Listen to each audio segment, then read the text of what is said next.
মৰমৰ ছাত্ৰ-ছাত্ৰীসকল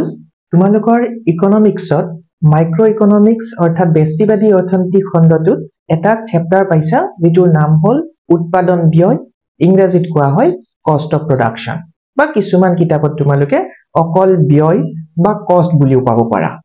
আজি আমি সেই চেপ্টাৰটোৰ বিষয়ে কিছু কথা শিকিম ঘাইকৈ মই গুৰুত্ব দিম সেই চেপ্টাৰটোৰ পৰা আমাক পৰীক্ষাত যি ধৰণৰ নিউমেৰিকেল অৰ্থাৎ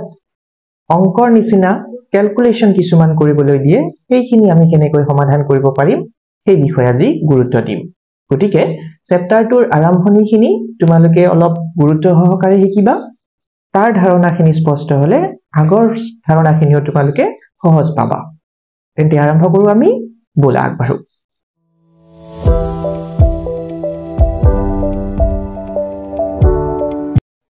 উৎপাদন ব্যয় কি আমি কোনো এবিধ দ্ৰব্য উৎপাদন কৰিবলৈ বা বনাবলৈ কিছুমান তাৰ উপাদান সংগ্ৰহ কৰিব লগা হয় এই উপাদানবিলাক সংগ্ৰহ কৰিবলৈ আমি যিখিনি খৰচ কৰো সেই খৰচখিনিকে আমি কওঁ তাৰ উৎপাদন ব্যয় এটা উদাহৰণ আমি বুজিলোঁ ধৰি লোৱা হ'ল আমি এখন কাঠৰ টেবুল বনাবলৈ বিচাৰিছো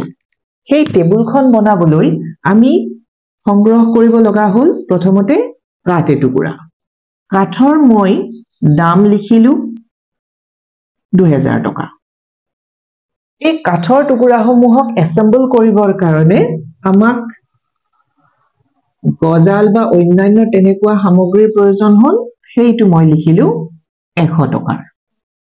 দেখাত ধুনিয়া কৰিবলৈ আমি তাত ৰং ব্যৱহাৰ কৰিলো আৰু তাৰ বাবেও মই লিখিলো 100 টকা এই আটাইবোৰ কাম কৰি দিয়া এই মিস্ত্ৰী গৰাকীক আমি দিলু মজুৰি 500 টকা তেন্তে সৰ্বমুঠ আমি কিমান টকা খৰচ কৰি পেলালো 2700 টকা হয়নে এই 2700 টকাটোকে কোৱা হ'ব টেবুলখনৰ উৎপাদন ব্যয় ক্লিয়াৰ নে ধাৰণাটো এই ধাৰণাটোকে আন এটা উদাহৰণ আমি লওঁ যদি কোনো এটা কাৰখানাত কিছুমান সামগ্ৰী উৎপাদন কৰি থকা হৈছে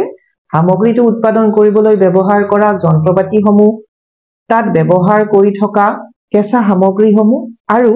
বনোৱা এই প্ৰক্ৰিয়াটোত সহায় কৰি দিয়া ব্যক্তিসকলক কৰ্মচাৰীসকলক আমি যি মজুৰি প্ৰদান কৰিম এই আটাইবিলাককে লগ লগাই আমি কি পাওঁ উৎপাদন ব্যয় ঠিক আছে এই উৎপাদন ব্যয়ক আমি আকু বিভাজন কৰিব জানিব লাগিব বিভাজন মানে তাৰ প্ৰকাৰ নিৰ্ধাৰণ কৰিব লাগিব উৎপাদন ব্যয় কেবা প্ৰকাৰৰ হ'ব পাৰে কিন্তু আমি ইয়াতে ঘাইকৈ উৎপাদন ব্যয়ৰ দুটা প্ৰকাৰৰ বিষয়ে জানিব লাগিব সেই প্ৰকাৰ দুটা হ'ল এটা হ'ল স্থিৰ উৎপাদন ব্যয় মই সুটিকৈ স্থিৰ ব্যয় বুলি লিখিছো ইংৰাজীত ইয়াক কোৱা হ'ব ফিক্সড কষ্ট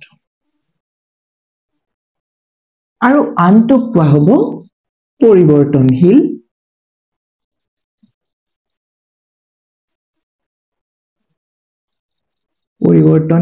ব্যয় ইংৰাজীত ইয়াকে কোৱা হ'ব ভেৰিয়েবল কষ্ট ফিক্সড কষ্টক সুটিকৈ FC বুলি প্ৰকাশ কৰা হয় আৰু ভেৰিয়েবল কষ্টক সুটিকৈ VC বুলি প্ৰকাশ কৰা হয় পিছলৈ আমাক প্ৰয়োজন হ'ব গতিকে এই দুটা কথাও জানি থৈ দিব লাগিব এতিয়া আমি বুজিলোঁ স্থিৰ ব্যয় কাক কোৱা হয় আৰু পৰিৱৰ্তনশীল ব্যয় কাক কোৱা হয় উৎপাদনৰ পৰিমাণ পৰিৱৰ্তন হলেও মানে বাঢ়িলেও কমিলেও কিছুমান ব্যয় হাল হলনি নহয় তেনেকুৱা ব্যয় বিলাকক কোৱা হ'ব স্থিৰ ব্যয় বাক্যটো মই ৰিপিট কৰিছো উৎপাদনৰ পৰিমাণ হ্ৰাস বৃদ্ধি হলেও যিবোৰ ব্যয় হ্ৰাস বৃদ্ধি নহয় তেনেকুৱা ব্যয়বোৰক কোৱা হ'ব স্থিৰ ব্যয় বা স্থিৰ উৎপাদন ব্যয় পৰিৱৰ্তনশীল উৎপাদন ব্যয় তাৰ উলটাটো উৎপাদনৰ পৰিমাণ হ্ৰাস বৃদ্ধি হলে যিবোৰ ব্যয় হ্ৰাস বৃদ্ধি হয় তেনেবোৰ ব্যয় কোৱা হ'ব পৰিৱৰ্তনশীল উৎপাদন ব্যয় বা ইংৰাজীত কোৱা হয় ভেৰিয়েবল কষ্ট এটা উদাহৰণ লৈ আমি এইখিনি কথা বুজি লওঁ দুয়োটাৰ পাৰ্থক্য বা দুয়োটাৰ অৰ্থ আমি বুজি ল'ব পাৰিম ধৰি লোৱা এজন ব্যক্তিয়ে এটা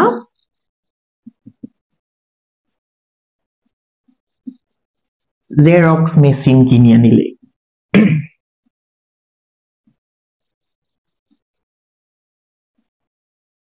এখন তেওঁ সৰুকৈ দোকান আৰম্ভ কৰিব আৰু তাৰ বাবে তেওঁ এটা জেৰক্স মেচিন ক্ৰয় কৰিলে মেচিনটোৰ দাম পৰিল 50,000 টকা এতিয়া এই মেচিনটোৰ ক্ৰয় কৰিলে তেওঁৰ দোকান আৰম্ভ নহয় এই জেৰক্সবোৰ কৰিবলৈ আকৌ তেওঁক আন এটা সামগ্ৰী দৰকাৰ পৰিব সেইটো হ'ল প্ৰিন্টিং পেজেছ অৰ্থাৎ তেওঁক আকৌ কি লাগিব কাগজো লাগিব নহলে প্ৰিন্টবোৰ ক'ত ওলাব নহয় জানো এতিয়া এই জেৰক্স মেচিনটোৰে তেওঁ এটা নিৰ্দিষ্ট সময়ত 1000টা পৃষ্ঠা জেৰক্স কৰি উলাব পাৰে বা কপি কৰি উলিয়াব পাৰে এটা নিৰ্দিষ্ট সময়ত 1000 পৃষ্ঠা বনাবলৈ পৃষ্ঠাও কিমানটা প্ৰয়োজন হ'ব 1000টাই নহয় জানো কিন্তু মানুহজনে এই 50,000 টকীয়া মেচিনটোৰে সেই নিৰ্দিষ্ট সময় এটাত উৎপাদন বা প্ৰিন্ট কৰি উলিয়ালে 500টা পৃষ্ঠা পেজ কিমানটা উলিয়ালে 500টা অৰ্থাৎ তেওঁ 50% হে মেচিনটোৰ কেপাসিটি ইউজ কৰিলে এতিয়া চোৱা 1000টা পৃষ্ঠা বনাবলৈও তেওঁ 50,000 টকাৰ মেচিনটোৱে ব্যৱহাৰ কৰিছে 500টা পৃষ্ঠা প্ৰিন্ট কৰিবলৈও তেওঁ 50,000 টকা মূল্যৰ মেচিনটোকে ব্যৱহাৰ কৰিছে তেন্তে এই মেচিনটোৰ মূল্যখিনি কি প্ৰকৃতিৰ স্থিৰ প্ৰকৃতিৰ আনকি কোনো এটা দিনত যদি তেওঁ এটাও গ্ৰাহক নাপায় আৰু এটা পৃষ্ঠাও প্ৰিন্ট নকৰে তথাপিতো ইতিমধ্যে তেওঁ 50,000 টকা ব্যয় কৰিয়ে থৈ দিছে তেন্তে এই ব্যয়টোক আমি কি ব্যয় বুলি কম স্থিৰ প্ৰকৃতিৰ ব্যয় কিন্তু তেওঁ এই গোটেই কামখিনি কৰি যাবলৈ তেওঁক যে আকৌ এটা বস্তুৰ প্ৰয়োজন হৈছে এটো হৈছে কি পেজ সমূহ 1000টা পৃষ্ঠা প্ৰিন্ট কৰিবলৈ তেওঁক 1000টা পৃষ্ঠাই লাগিব মানে কাগজৰ টুকুৰা 500টা বনাবলৈ তেওঁক 500টাৰ হে প্ৰয়োজন হ'ব তেন্তে বেছি বনাবলৈ বেছি পৃষ্ঠা লাগিব কম কৰিবলৈ কম লাগিব বেছি কৰিলে তেওঁৰ মূল্য অধিক ব্যয় হ'ব কম কৰিলে কম হ'ব তেন্তে ইয়াতে উৎপাদনৰ পৰিমাণৰ লগে লগে ব্যয়ও যেহেতু হাল হলনি হৈ আছে কাগজৰ পৃষ্ঠাবোৰ কিনি আনিবলৈ তেওঁ কৰা খৰচক আমি কি ব্যয় বুলি কম পৰিৱৰ্তনশীল ব্যয় গতিকে আমি দেখিলো যে উৎপাদন বৃদ্ধি বা হ্ৰাস হলেও মেচিনৰ মূল্য যেহেতু হাল হলনি নহয় মেচিনটোৰ মূল্য হাল হলনি নহয় তেন্তে ইয়াৰ মূল্য হ'ব স্থিৰ প্ৰকৃতিৰ কিন্তু কাগজ সমূহৰ মূল্যক আমি কম পৰিৱৰ্তনশীল প্ৰকৃতিৰ থাকিব মনত এতিয়া আমি আগবাঢ়ি যাওঁ ইয়াৰ প্ৰয়োগলৈ তেন্তে এটা কথা নিশ্চিত যে উৎপাদন ব্যয়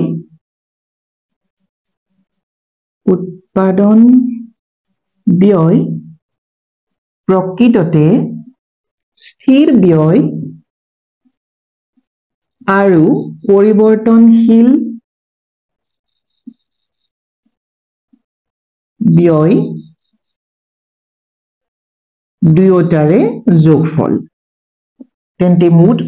উৎপাদন ব্যয়ক আমি কি ব্যয় বুলি কওঁ মুঠ উৎপাদন ব্যয় মুঠ পাবলৈ হলে স্থিৰ আৰু পৰিৱৰ্তনশীল দুয়োটা ব্যয়ক যোগ কৰিলে আমি কি পাম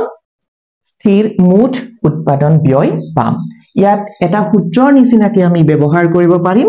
মুঠ উৎপাদন ব্যয়ক আমি কওঁ টোটেল কষ্ট আৰু তাক সাংকেতিকভাৱে আমি লিখো টিসি বুলি স্থিৰ ব্যয়ক আমি কি বুলি লিখো ফিক্সড কষ্ট বা টোটেল ফিক্সড কষ্ট ছুটিকৈ তাক টিএফসি বুলি কয় আৰু পৰিৱৰ্তনশীল ব্যয়ক কোৱা হয় টোটেল ভেৰিয়েবল কষ্ট অৰ্থাৎ ছুটিকৈ টিভিসি বুলি কয় তেন্তে আমি এটা সূত্ৰ পাই গলো TC is equal to TFC plus TVC এই গোটেইখিনি ধাৰণাৰ পৰা আমি এই সূত্ৰটো প্ৰকাশ কৰি উলিয়াব পাৰো ক্লিয়াৰ এইখিনি মই আগলৈ ব্যৱহাৰ কৰা আৰু কিছুমান সূত্ৰ মানে ইকুৱেশ্যন কেইটামান লিখি দিম সেই কেইটা তোমালোকে কপি কৰি লবা যিবোৰ আমি গণনা কৰিবলৈ ব্যয় গণনা কৰিবলৈ প্ৰয়োগ কৰিব পাৰিম এতিয়াৰ বাবে এই ধাৰণাখিনিয়ে তোমালোকৰ বাবে যথেষ্ট বাকিবোৰ মই আকৌ লিখি দিম কপি কৰি লবা হ'ব